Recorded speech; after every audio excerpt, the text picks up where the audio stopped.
Howdy, everybody. It is Monday, November 30th, and everybody has feedback on the week 5 journals, the blogs.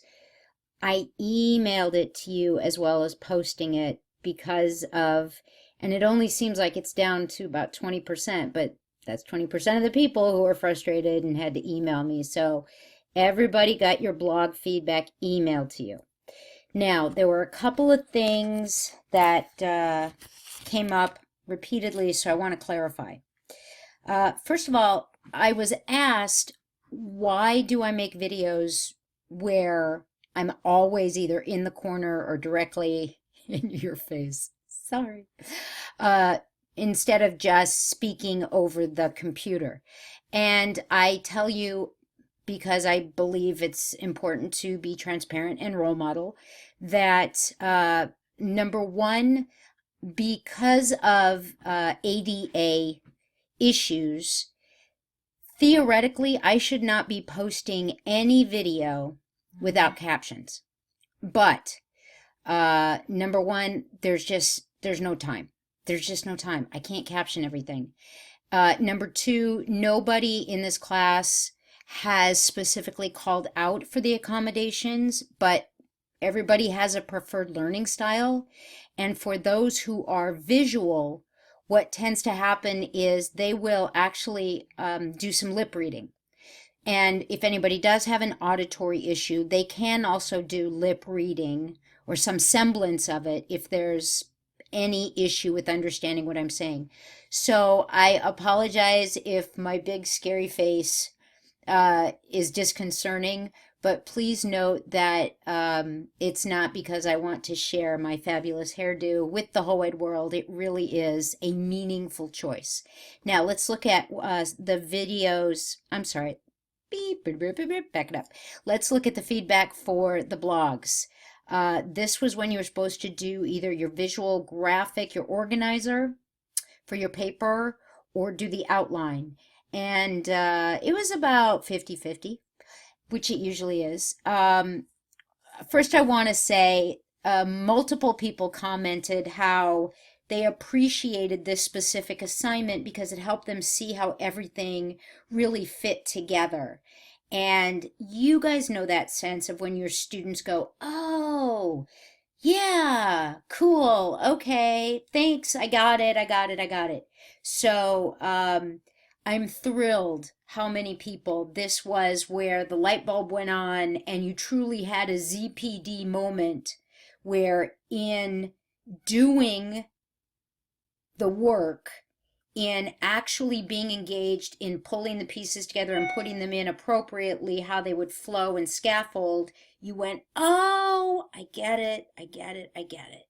That's ZPD. So in that sense, the scaffold or the graphic organizer truly was your tool that took you to the next level of understanding.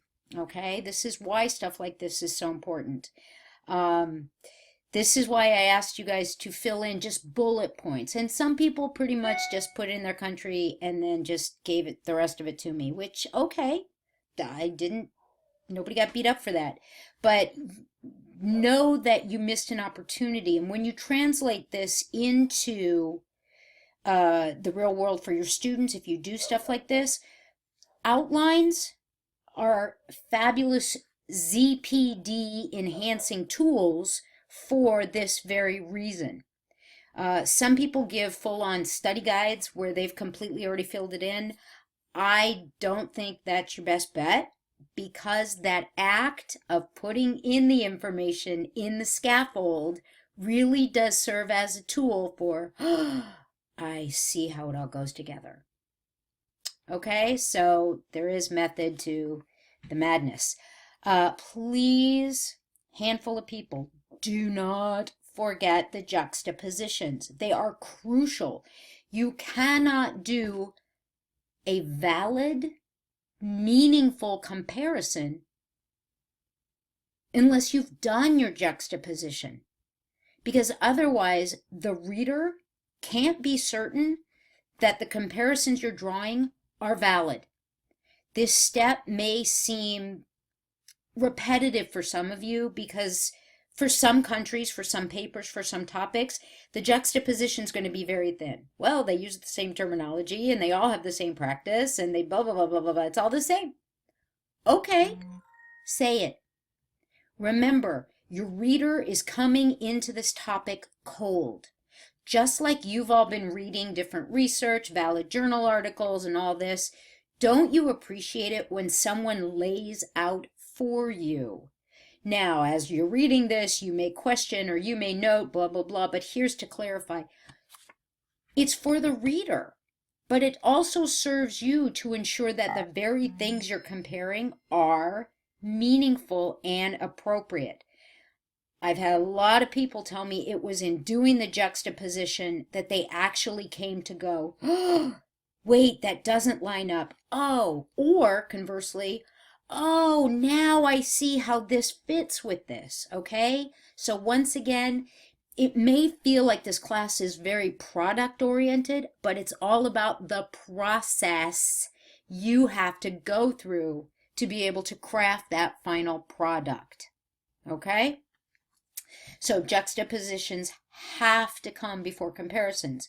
I was asked, is this outline, is this scaffold that I've done, is this set in stone? Are you going to hold my feet to the fire?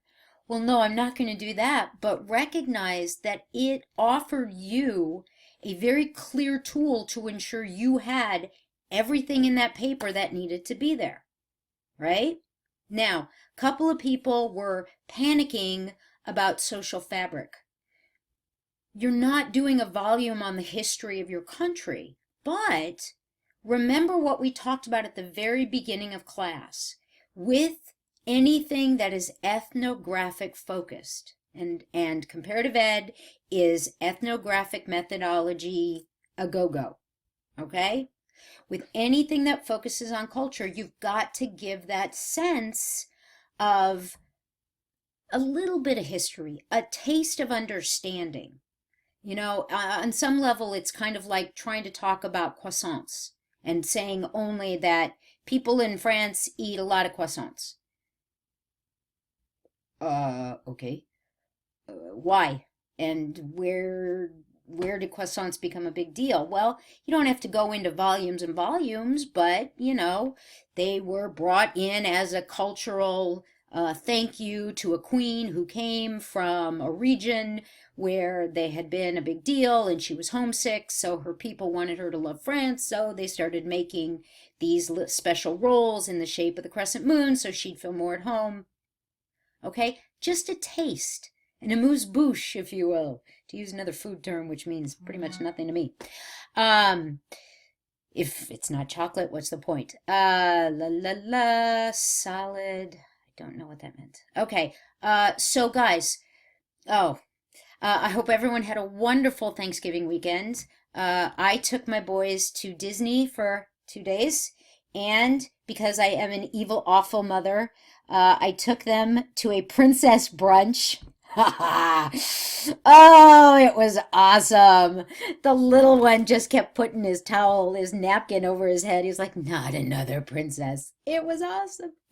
So, yes, I'm that mother. And the last thing I want to say, this is going to sound worse than it is, so please don't. It's all okay. It's all okay.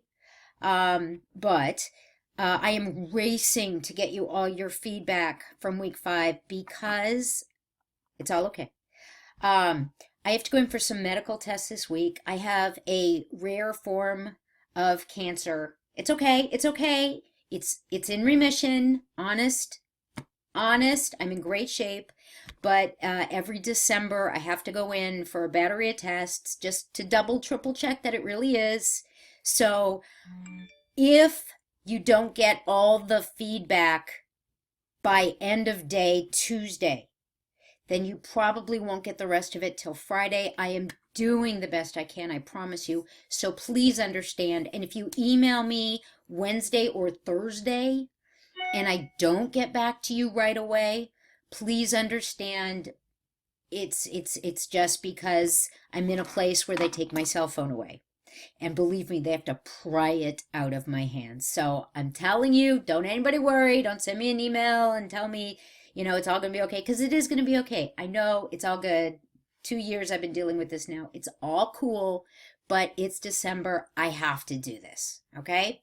So there you are. Oh, live debates this week. Don't worry. They're all scheduled so that I'm here, I'm present, and hopefully not still drugged up.